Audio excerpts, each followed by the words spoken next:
a house. This was in like late part of 2000, but it was like within the year that I left the band.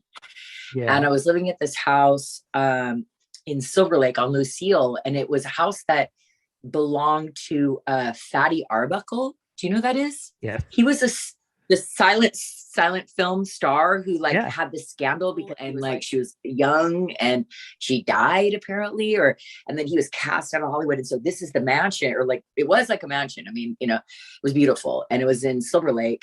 I rented like a couple rooms there.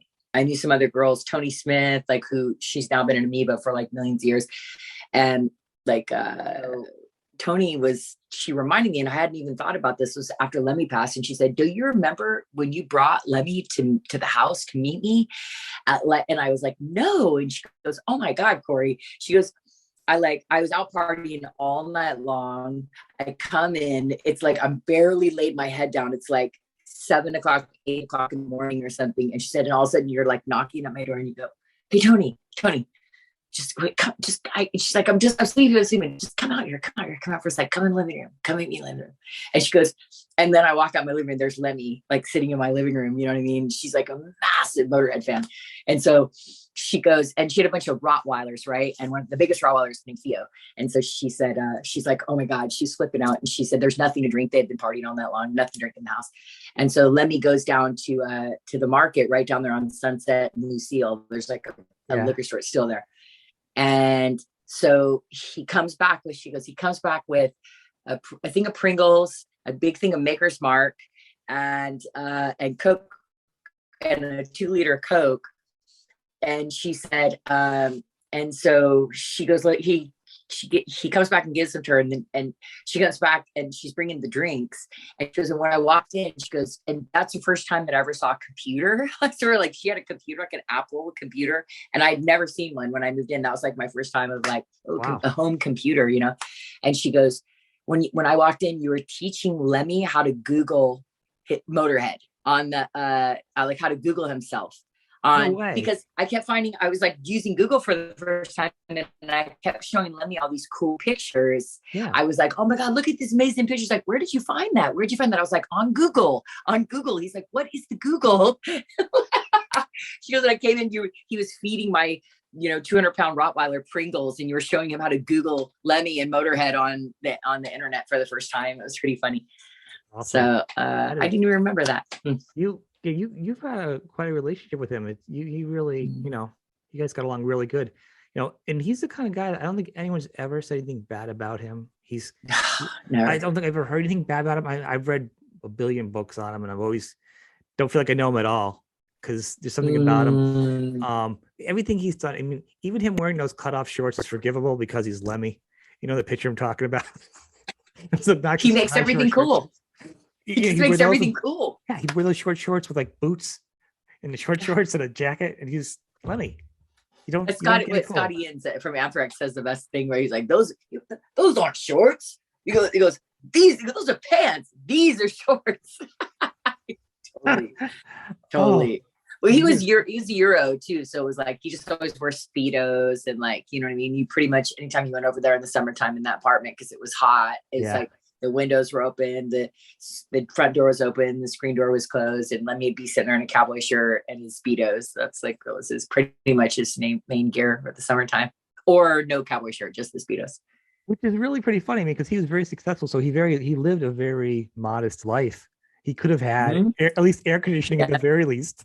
He was very self-aware. He was very well off. Yes, he could have lived in any. And as a matter of fact, when I moved to Laurel Canyon, there was a little house at the bottom of the canyon. It was kind of close to Sunset, so it was like right when you drew, before you even got to the country store.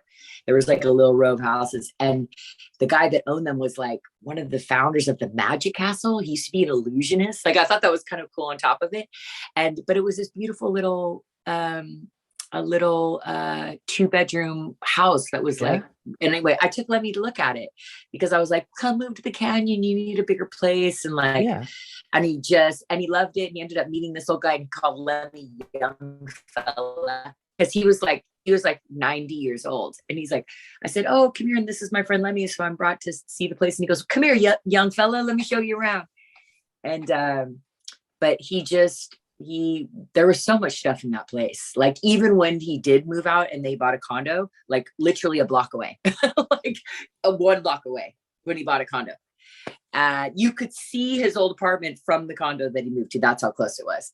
So when he bought the new place, they still kept that apartment because he probably also because he was paying rent, the same rent that he, or not much more than what he paid when he got the place back, 25 years or something, 20 plus years he lived there. Same. But it was too bad. It was 2 rooms. It was 2 rooms. And there was just stuff like from the ground all the way up to the I ceiling. can imagine like that. there was a little row. What? I mean, I can imagine he was a collector of all kind of military memorabilia. Everything. I mean, yeah, it's got to take up space like anything. That's insane. That's so everything. Funny. And you know what? But you know what? Overwhelmingly, I would say almost all of it, everything in that apartment were all things that were given to him by the fans. They were there were stuff he collected, certainly. Right. But the stuff he hung on the walls, the things that he put were all things that were given to him by the fans. Yeah. All things the fans had made for him, and you can actually even see it in the documentary when he goes around and he's talking about, like, he'll talk about the little figurine that's like not made perfectly and the legs are wobbly, and with the same reverence that he does somebody that made like this mosaic portrait that just, took like hundreds of hours to make, Yeah. And an eye to be able to do that. He loved both of them equally. He loved the things that his fans made for him, and he surrounded himself with those things, It's amazing. How did you end up with him becoming so close? I mean, what did that? It was written in the stars, I think, because, you just meet those people that you just, you lock eyes with them, and there's just a soul connection with them. And then that's when I kind of started my journey in doing that. And the first job I had, I was working at a restaurant called Le Doux Cafe. Mm-hmm. And it was owned by this woman, Michelle Lemay, and her husband's this guy named Rick Owens, and her, they've been together a long time, but it was like they lived across the street. Yeah. And so I was the hostess there, but like unbeknownst to me, so it's basically like a big craftsman house that they just dropped in a parking lot on Hollywood Boulevard. So kind of unbeknownst to me, like Michelle was kind of a big deal, like in the fashion world, and she's friends with like everyone from like, Jean-Paul Gaultier to, there's like on any given night, there'd be like Al Pacino, Robert De Niro. Monday nights were like the tits night. There's always paparazzi out there, Puffy, like all these people. And I was basically the person who worked the door. But what's interesting was I was like, when I got that job, just coming off the telling Nashville Pussy. And at that time, I actually was living in a sober living. Like Music Cares was like taking care of me, and they put me in a sober living. I went to treatment for like 30 days. I went to sober living and had this old white 70 Cadillac Coupe de Ville. And I got this job at Le Doux. And I remember calling them because like, and it was just my ego or whatever. But it was like, first I was going through this thing of like, fuck, I was the bass player in Nashville Pussy. Like, who the fuck am I now? Like now I'm just Corey, and now I'm a hostess. Right. And now I'm sitting people for dinner that I was sitting next to at the Grammys the year before. So like, and I felt kind of, I sort of learned the difference, I think, between like being humbled or humiliated. I felt humiliated, but that wasn't at all Lemmy. And Lemmy was like, Corey, it's not what you do, it's how you do what you do. Yeah. I go, what do you mean by that? He goes, what time are you going on? I was like, I'm gonna be there at 5:00. And he goes, okay, cool, I'll be there at 6. And so Lemmy came down, and of course, Rick was a huge Motörhead fan, and Michelle's like cool, and they all know. And even though it was a real high-end French sort of restaurant or whatever, it was like they brought a chair for Lemmy, and Lemmy sat at the front. It was in a parking lot. And then when you walked up, I was the first person you saw, and there was a little table right there, and there was a walkway with all this jasmine that went all the way down. And then they had seating. They created outdoor patio and fireplace, and you could sit inside. Wow. It was super cool. So Lemmy like sat at the front with me, and he would just sit and hung out there with me. And a couple times he took the menus. Do you know the actor Tim Roth? He played Mr. Pink in Reservoir Dogs? Yeah. He's like an English actor, Tim Roth. Right. Anywho, Lemmy like sat him for dinner. He like sat at the thing and he took the menus and he walked down the thing and sat Tim Roth for dinner. Him and his wife for dinner. And oh it was God. like, that is hilarious. And so, and then he would just kind of come and hang out there with me. And then it was, he, like made it cool. He made it cool. That's a great story. Like, see, like he can't be any cooler than he already is. You hear that? I mean, he's the best. Yeah, he was the best. And that's important though. That you first off, it's funny that you actually went to L.A. to get off of drugs because.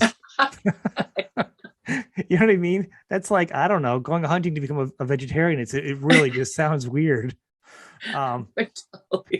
Right? But